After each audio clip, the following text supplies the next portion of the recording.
Con el porcentaje hay que tener en cuenta algo muy importante.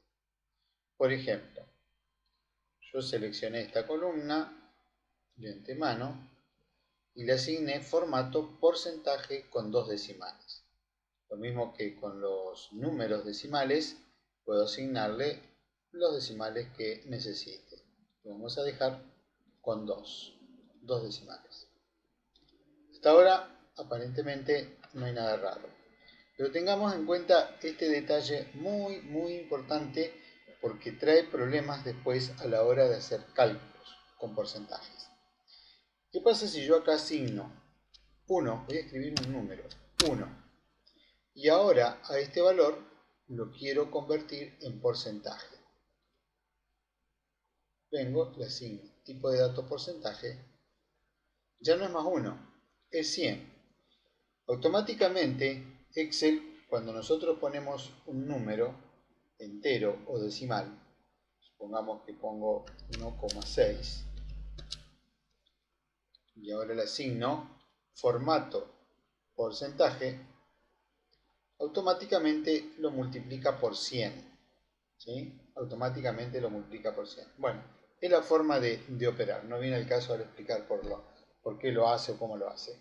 Lo que hay que tener en cuenta es, si primero ingreso un número y después le asigno formato porcentaje, a ese número lo va a multiplicar por 100. Pero, si primero le asigno a la celda el formato porcentaje, con 2 decimales, o 0 decimal, o más de 2, no importa, y ahora escribo 1, toma 1, 1,0, no 100. Le voy a sacar los decimales para que no haya confusión. 1. ¿Notaron la diferencia? Esto es muy importante. Acordarse que cuando trabajamos con formato porcentaje, no es lo mismo asignarle el formato después de haber ingresado el número que antes de ingresar el número. Ese es un detalle importante a tener en cuenta.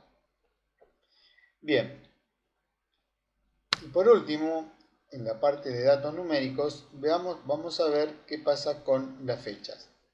Con las fechas vimos hace un momento que si nosotros ingresamos el dato, lo ingresamos como fecha, automáticamente el Excel le da el formato fecha. Entonces lo podemos hacer de esa manera o de antemano podemos seleccionar la celda, la columna, lo que sea y asignar el formato fecha. Pero dentro del formato fecha tenemos algunas opciones, ¿sí?, de formato. Por ejemplo, podemos elegir cualquiera de estas opciones. A ver, fijémonos, en este momento, por ejemplo, en este caso donde es 1 del 8 del 2020, está el 1 solo, sin el 0 adelante. Es decir que la fecha la está representando con un dígito por cada valor. Pero ¿qué pasa si queremos representarla con 2 dígitos? Bueno, elegimos esta opción, por ejemplo, donde hay 2 dígitos y automáticamente le asigna 2 dígitos a la parte del día de la fecha. Entonces en lugar de ser 0, de ser 1, es 01.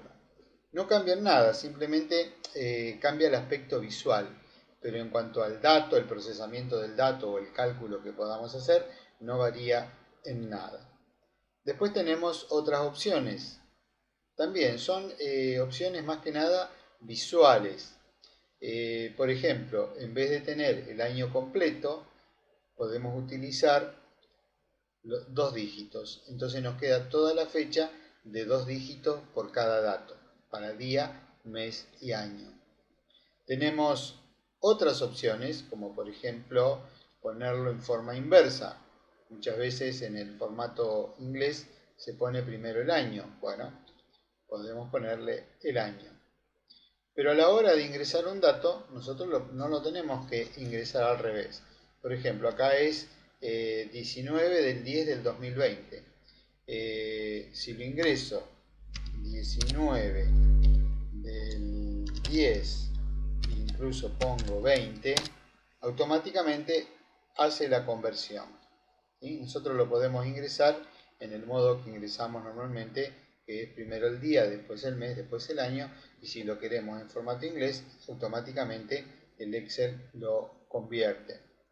Hay otros formatos, como por ejemplo donde se ingresa el texto, donde identifica el día de la semana con la fecha, el mes, toda una frase completa. En este caso, ¿se acuerdan que vimos en videos anteriores? Acá necesitamos darle más ancho. Cuando aparece el símbolo numeral, esto significa que hay algo dentro de la celda que no se puede mostrar. Bueno, acá aplicamos lo que habíamos visto anteriormente.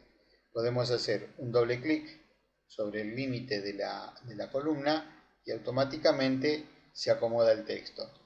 La otra opción es en el modo arrastre, voy ensanchando hasta que encuentro el ancho que me permite ver todo. Y la otra opción que también habíamos visto es ancho de columna, dice 1629, le voy a poner 30 y ahí está. Entonces, de esta manera podemos llegar a configurar tanto el número entero con el formato número quitándole los decimales o dejarlo como formato general. Número decimal, hay que asignarle formato número con los decimales, formatos porcentaje. Recordemos de que es importante tener en cuenta que no es lo mismo asignarle a una celda el formato porcentaje con un valor ingresado que con un valor sin ingresar. Los diferentes formatos de fecha. Y ahora veamos la última parte de formato, que es formato texto.